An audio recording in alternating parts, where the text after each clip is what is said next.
Excuse me? Goats. How many goats Do I worth? were you worth when you were young? I don't know about goats. Sheep. I can tell you about Camels. Yes. Close your eyes. Think of the Serengeti Plains. Right? How many camels were you worth? 4. The story of Waris Dirie has been one that will stay with you, I promise. You will hear her story and it will stay with you. I do want to give a heads up that this may be triggering for a lot of people. I will be going into a lot of details, so I want to give people the chance. We are going to be discussing female circumcision. So many women deal with this in so many parts of the world. I just did a video for Katusha, the model who was found in the French River, and her story with dealing with the same type of mutilation. That is just crazy. And in researching her story, getting her book, etc., I've just fell down a rabbit hole of this mutilation that occurs to women all over that still happens today, unfortunately, and so many women are still living through this. And Waris has been one of those warriors that has fought non-stop, to fight against this, and just has done her part to make sure she changes the narrative for a lot of these helpless women who don't have voices. And she is such a strong, beautiful, resilient fighter. And I know God was with her since the very beginning to help free so many other people. Her story is just so inspiring. You can't help but get chills when you listen to it. I have placed the links to purchase her books in my description if you guys are interested. And then also I have the links to her movie, Desert Flower, where you can purchase here on YouTube and watch on YouTube, or if you can find it on other streaming sites, which I couldn't, then here's the link for you guys in my description, which is just about her life. Just support in every way you can. Purchase the books, watch her movie, and donate to the Desert Flower Foundation, which I have placed the link in the description also. Hi, I'm Waris Dirie. I've been fighting female genital mutilation for 12 years. And the problem is still here worldwide. Every 11 seconds, a little girl is mutilated somewhere in the world. It's nothing to do with religion, cultural, or tradition, but against all right of humanity. It's cruel. I need you to come together and let's fight this problem and wipe it out. Not tomorrow, today. So join me to wipe this out. Thank you. Now that we got that out of the way, I want you guys to brace yourself. Now look at this gorgeous woman, right? Look at her smile, her skin, her hair, just her grace, her long neck, her shoulders. She is beautiful and stunning. From that smile, that beautiful smile, there was a lot of tragedy, and we're gonna begin with her childhood and get into her career of what exactly happened to her and how she overcame it. So let's start with her childhood. Waris Dirie is a woman who has shown the world that it is possible to overcome immense adversity and emerge stronger than ever before. Waris experienced more hardship in her childhood than most people could ever imagine or even survive. Despite this, she continued to push through and eventually became a world-famous model, author, and human rights activist. Born in 1965 in Galkayo, Somalia, was born into a family of 12 siblings and spent her childhood as a nomad. Waris' parents were nomads, which meant that the family lived a very difficult and transient lifestyle. They would move from place to place with their herds of camels and goats, often in search of water and pasture for their animals. She was a beautiful child with a vibrant personality and an infectious smile. Her name was Waris, which means desert flower, which reflects her connection to the environment she grew in. She lived such a joyful and innocent life, but it quickly turned dark. She wrote in her book, Desert Flower, and I'm going to read what she wrote for you guys, saying, "My family was a tribe of herdsmen in the Somalian desert, and as a child, the freedom I had to experience nature's sights, sounds, and smells was pure joy. We watched lions baking in the sun. We ran with giraffes, zebras, and foxes. I was so happy. Gradually, those happy times disappeared. Life became harder.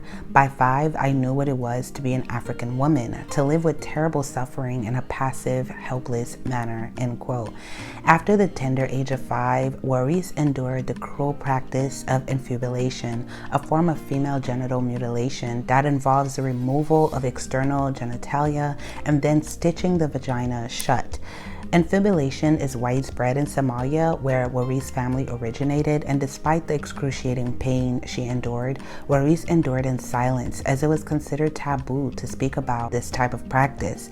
Her parents, like many others in Somalia, believed that infibulation was necessary to maintain their daughter's virtue and purity until marriage. Now, trigger warning, I'm going to read what she wrote about this horrific experience so you guys can really understand the gravity of all of this. So brace yourself. She said, and I quote, "In a nomadic culture like the one I was raised in, there is no place for an unmarried woman. So mothers feel it is their duty to ensure their daughters have the best possible opportunity to get a husband. And since the prevailing wisdom in Somalia is that there are bad things between a girl's legs, a woman is considered dirty, oversexed, and unmarriageable unless those parts, the clitoris, which I don't know if YouTube will permit this words, but y'all know the pleasure center of a woman's of what's in between her legs, and the labia minora and most of the labia majora are removed. Then the wound is stitched shut, leaving only a small opening, where she can pee, which comes out 1 drop at a time, and which makes menstruating extremely difficult, that women would even pass out when they're menstruating because it's just like everything is stuck up there because it's coming out 1 drop at a time. Paying the gypsy woman for this circumcision is one of the greatest expenses a household will undergo, but it's considered a good investment. Without it, the daughters will not make it into the marriage market. The actual details of the ritual cutting are never explained to the girls. It's a mystery. You just know that something special is going to happen when your time comes. As a result, all young girls in Somalia anxiously await the ceremony that will mark their becoming a woman. Originally, the process occurred when the girls reach puberty, but through time, it has been performed on younger and younger girls. One evening when I was about 5, my mother said to me, "Your father ran into the gypsy woman. She should be here any day now." The night before my circumcision, the family made a special fuss over me and I got extra food at dinner. Mama told me not to drink too much water or milk. I lay awake with excitement until suddenly she was standing over me, motioning. The sky was still dark. I grabbed my little blanket and sleepily stumbled along after her. We walked out into the brush and she said, "We'll wait here." The day was growing lighter. Soon I heard the click-click of the gypsy woman's sandals. Then without my seeing her approach, she was right beside me. There was no conversation. She was strictly business. Mama positioned me on the rock. She sat behind me and pulled my head against her chest, her legs straddling my body. I circled my arms around her thighs. She placed a piece of root from an old tree between my teeth. "Bite on this." Mama leaned over and whispered, "Try to be a good girl, baby. Be brave for mama and it'll go fast," end quote. I peered between my legs and saw the gypsy. The old woman looked at me sternly, a dead look in her eyes, then foraged through an old carpet bag. She reached inside with her long fingers and fished out a broken razor blade. I saw dried blood on the jagged edge. She spit on it and wiped it on her dress.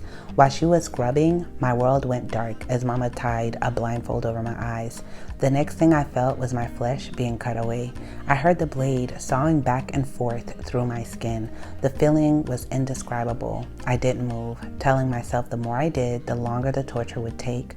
Unfortunately, my legs began to quiver and shake uncontrollably of their own accord, and I prayed, "Please God, let it be over quickly." Soon it was, because I passed out. When I woke up, my blindfold was off and I saw the gypsy woman had piled a stack of thorns. She used these to puncture holes in my skin, then poke a strong white thread through the hole to sew me up. My legs were completely numb, but the pain between them was so intense that I wish I would die. My memory ends at that instant until I opened my eyes and the woman was gone. My legs had been tied together with strips of cloth, binding me from my ankles to my hips, so I couldn't move. I turned my head towards the rock. It was drenched with blood, as if an animal had been slaughtered there. Pieces of my flesh lay on top, drying in the sun. Waves of heat beat down on my face until my mother and oldest sister Aman dragged me into the shade of a bush while they finished making a shelter for me. This was the tradition. A little hut was prepared under a tree where I would rest and recuperate alone for the next few weeks. After hours of waiting, I was dying to relieve myself. I called my sister, who rolled me over on my side and scooped out a little hole in the sand. "Go ahead," she said. The first drop stung as if my skin were being eaten by acid. After the gypsy sewed me up, the only opening left for urine and later for menstrual blood was a tiny hole the diameter of a matchstick. As the days dragged on and I lay in my hut, I became infected and ran a high fever. I faded in and out of consciousness. Mama brought me food and water for the next 2 days. Lying there alone with my legs still tied, I could do nothing but wonder why. What was it all for? At that age, I didn't understand anything about intimacy. All I knew was that I had been butchered with my mother's permission. I suffered as a result of my circumcision, but I was lucky. Many girls die from bleeding to death, shock, infection, or tetanus. Considering the conditions in which the procedure is performed, it's surprising that any of us survive, end quote. This heartbreaking experience marked the beginning of Waris' painful journey, but it gave her a determination to fight against this injustice. When Waris was 13 years old, her family arranged for her to marry a man who was 60 years old, but she knew that much of her life ahead would be full of suffering and abuse. She wrote about this experience so deeply in her book that, guys, it brought tears to my eyes. I'm going to read her recollection to you guys. She said, and I quote, "My nightmare journey began when my father announced he had arranged my marriage. I had to act fast. I told my mother I wanted to run. My plan was to find an aunt who lived in Mogadishu, the capital, a place I had never been. While my father and the rest of the family were sleeping, my mother woke me up and said, 'Go now.' I looked around, but there was nothing to take, no water, milk, or food. So barefoot and wearing only a scarf draped around me, I ran off into the black desert night.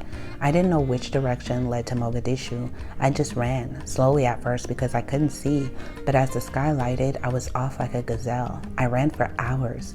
By midday, I traveled deep into the red sand. The landscape stretched on to eternity. Hungry, thirsty, and tired, I slowed and walked. As I wondered what was going to happen to me next, I heard, 'Waris, Waris.' My father's voice echoed all around me. I was frightened. If he caught me, I knew that he would make me marry. Even though I had gotten a head start, Papa had tracked me down by following my footprints through the sand. He was close. I started to run. I looked back and saw him coming over the hill. He spotted me too. Terrified, I ran faster. It was as if we were surfing waves of sand. I flew up on one hill and he clinged down the one behind me.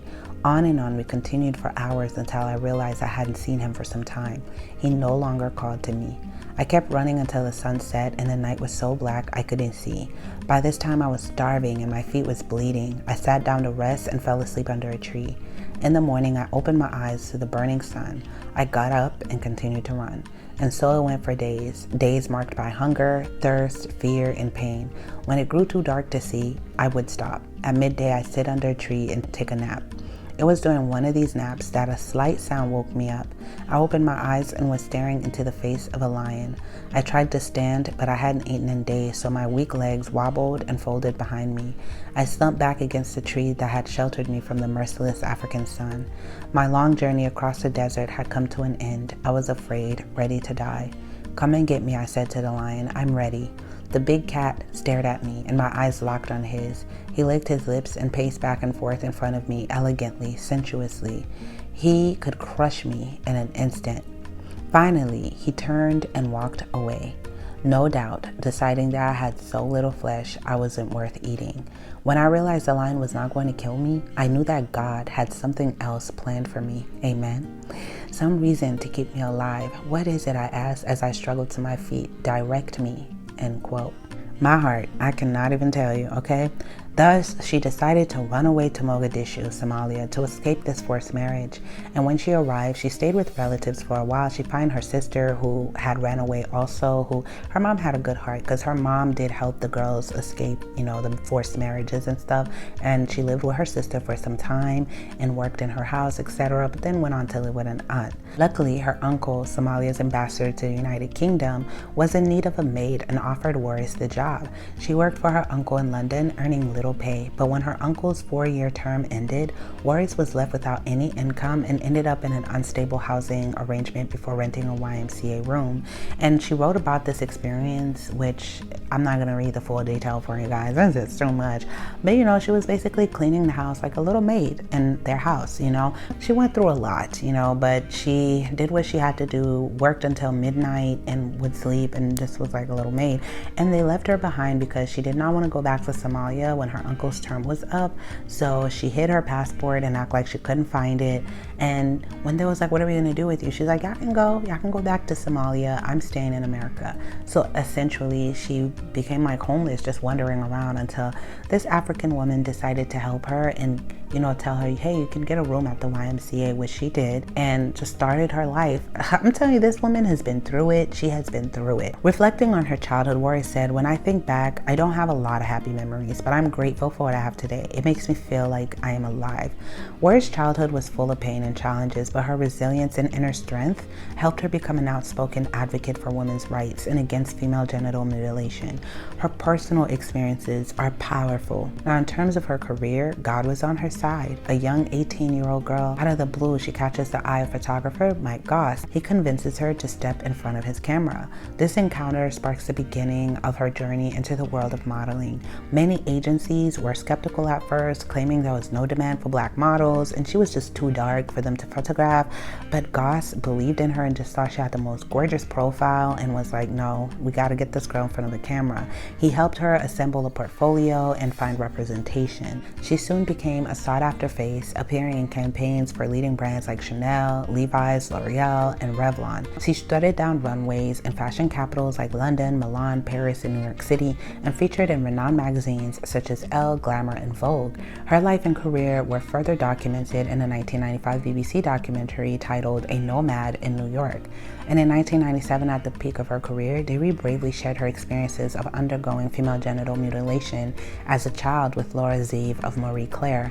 That same year, she became a UN envoy for the abolition of, this practice, even visiting her mother in her native Somalia. Her fight against this practice continued with the release of her co-authored autobiography, Desert Flower, in 1998, which became an international bestseller. She followed the success with another impactful book like Desert Dawn, Letter to My Mother, and Desert Children, all wonderful. In 2002, Dirie took her advocacy a step further, establishing the Desert Flower Foundation in Vienna to raise awareness about female mutilation and provided support for victims. That year, she was also awarded the prestigious Curran Literature Prize. In recognition of her work, she was awarded the Romero Prize by the Austrian Federal President Heinz Fischer. And in 2006, Dirie addressed EU ministers in Brussels, prompting the European Union to prioritize the fight against female genital mutilation, which led to stricter laws and preventative measures across Europe. A feature-length film based on her book Desert Flower was released in 2009. The movie was a huge success, winning several awards, and in 2010, in recognition of her tireless efforts, Dirie was appointed Ambassador of Peace and Security in Africa by the African Union. Through every step of her journey, Dirie has shown incredible resilience, turning her personal pain into a global campaign for change. Her story is a testament to the power of courage, determination, and an unyielding spirit. I know how I feel, and I just thought about it. Imagine how many women in the world been through the same thing, had the same experience, feel the same way I feel. I said, well, when is the time? When is the line? Who draws the line? Who's going to stop? Who's going to say something? Who will fight? Who stand up? Who can you hear? And I couldn't find any answer or anybody in that matter. And I thought, I'll do it myself then. So the story of Waris' stalker is a chilling one. The 26-year-old Portuguese man stalked her for over 1,000 miles across Europe, eventually gaining access to her apartment in Vienna by climbing through a neighbor's window. Dirie was so frightened and in shock that she let him in, only to suffer minor injuries when he threw her to the floor. But it doesn't end there. The attacker then left in a taxi, only to return later and smash one of the building's ground floor windows. He was arrested when a neighbor called the police. She went missing for 3 days in Brussels in early March 2008, just before she was supposed to speak at an event against female genital mutilation. She was eventually found by a Brussels policeman, but there is still mystery surrounding what really happened during those 3 days. Some have speculated that there could be some sort of conspiracy at play here, as both Dirie and the model Katusha, who is also speaking out against female circumcision, which I just did a video for a few days ago. I have linked in the comment section for you guys, pinned, and then in the end cards you guys can go watch. But Katusha had strange and unexplained occurrences happen to her around the same time, and in February 2008, Katusha was found lifeless in the French River, and while her death was officially ruled an accident, some have suggested that foul play might have been involved, and Katusha ended up dying at the same time, around the same time that Waris was kidnapped. So it's just like strange, like what's going on, you know? Despite all of this, Dirie has never wavered in her commitment to ending female genital mutilation. She has continued to speak out on the issue and has even found the Desert Flower Foundation to help support other women who have been affected by the practice. It's a testament to her bravery and determination in the face of adversity. She has 2 sons, but it doesn't list who their father is or anything like that. And she has been an Austrian citizen since March 2005, and she just still is out here doing activism and, you know, still speaking out and fighting a good fight. This is all I have for this video. It was a lot, it was heavy, I know, right? I know. But make sure you share this video, you thumbs up if you watch, and I don't know, I have no words. I'm shocked that this is happening. I must say that I was very ignorant. I know that the practice existed, you know, but I just never knew in such detail just how horrific it could be, and I just felt so ignorant to that, and I don't know, so traumatizing. I can't even imagine. And still today, there's still people that you'll find that defend the practice, and they see like anyone from the West, you know, getting involved or campaigning against it as they need to mind their business. It has nothing to do with them, but it's like these women are traumatized. Like, I don't know. This is all I have to say for this video. If you have nothing to say, leave a flower emoji in the comment section for her and thumbs up this video. If you like the music you're listening to, the link is in the description. I love you guys so much. Thank you for tuning in. I'll see you guys in the next video.